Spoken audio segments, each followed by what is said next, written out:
Баршаңызға сәлем. Қауіпсіздік мақсатында бүгін біз ұшақ бортында сақталатын негізгі ережелермен бөлісеміз. Сондай-ақ себептері мен салдарын айтатын боламыз. Бастайық. Неге ұшақта темекі шегуге болмайды?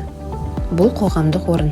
Қазақстан Республикасының халық денсаулығы туралы құқықтық кодексіне сәйкес қоғамдық орындарда темекі шегуге тыйым салынады. Өрт қаупі. Әуе кеме жабық кеңістік және кез келген түтін ұшаққа 2 есе қауіп төндіреді. Егер бортта шылым шегілсе, сіз басқа жолаушылар мен экипаждың денсаулығына зиян келтіресіз. Сіз өрт қаупін тудыратын боласыз.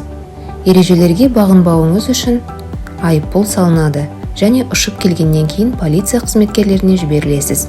Ережелерді есте сақтап, қауіпсіз саяхаттайық.